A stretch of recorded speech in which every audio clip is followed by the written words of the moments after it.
All right, so the last measure center we'll talk about today is the mode. The mode of a collection of values is the value, or possibly values, that occur most frequently in your data set. So for example, if our data set had the numbers 1, 2, 2, 3, 6, 6, 6, 6, 7, 8, 10, well, you can see that 6s occur more often than anything else, so the mode is going to be a 6. There are issues with modes, especially when it comes to numerical data. The first is that if two or more values occur equally often and more frequently than all other values, then we would consider them both to be modes.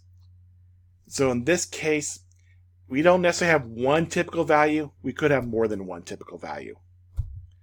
So for example, if my set was 2, 2, 2, 3, 4, 6, 6, 6, 7, 8, you can see that 2s and 6s occur more often than the other numbers, so they would both be considered modes.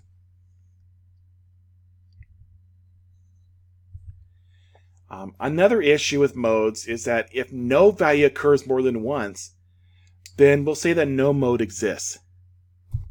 So for example, 1, 3, 5, 6, 8, 11, 12, there are no repeating numbers, so this has no mode. So with these issues, why do we talk about modes? Well, truth is we don't use them much with numerical data. But with categorical data, that's really the only thing we can do. The mean can only be used with numerical data, while the median can only be used for numerical and ordinal data. So, nice thing about modes is that it works for all data. For example, for the list of these 6 colors here, red, green, orange, orange, blue, orange, if I want to find the mean, I would have to add them up and divide by 6, but red plus green plus orange plus blue plus orange divided by 6, no idea what that means. If I want to find the median, I would have to sort this.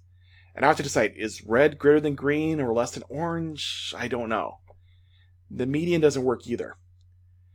But just by looking at this, I can see the mode. The mode is going to be the color orange. And in fact, in everyday use, we do use modes a lot, especially November. If you think about how an election works, the person with the most votes wins. That's basically a mode. All right, let's try some examples. One nice thing about modes, especially with smaller data sets, is that you can often just see the mode. There's no calculations needed. For example, statistics exams scores for 20 students are as follows. No real calculations. You can just look at it and you see that 72 occurs more often than any other number. So the mode's going to be 72. Now with frequency tables, and we'll talk about these more a little bit later, essentially how they work is you have your value here, and then frequency tells you how often it occurs. So in this case, that 2 there occurred 11 different times. You can think if you want to write out longhand, it'd be 2, 2, 2, 2, 2, 11 times. 12 3s, 16 4s, 10 5s, 12 6s.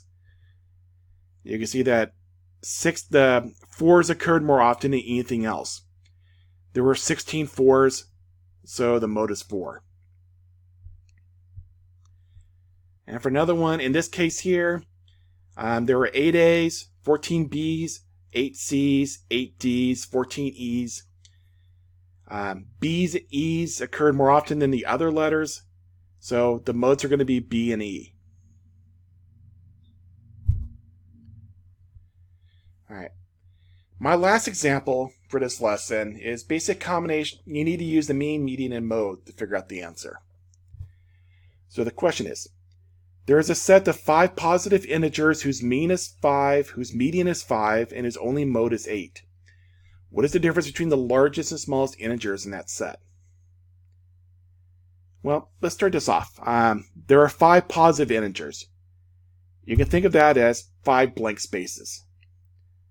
Now let's see if we can try to fill in the blanks. Now the mean is 5. I'm not quite sure what to do with that yet, so let me go on to median. Median is 5 is something we can do, because if you have 5 spaces, sorted from smallest to largest, the median would be this third one, the one in the middle.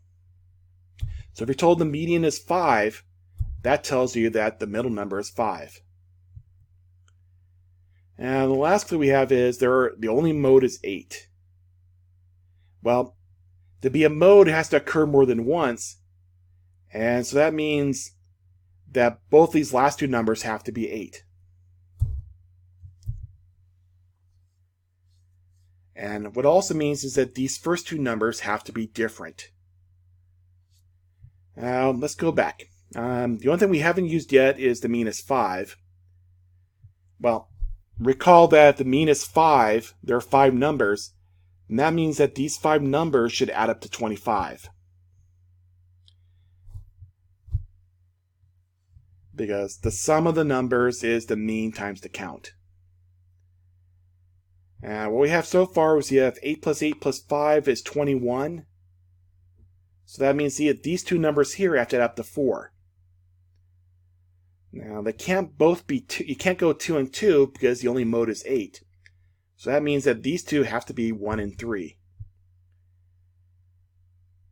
Now that we have our 5 numbers, the ultimate question is, what is the difference between the largest and smallest integers in the set? Well, the largest is 8, the smallest is 1. The difference is 8 minus 1, or 7.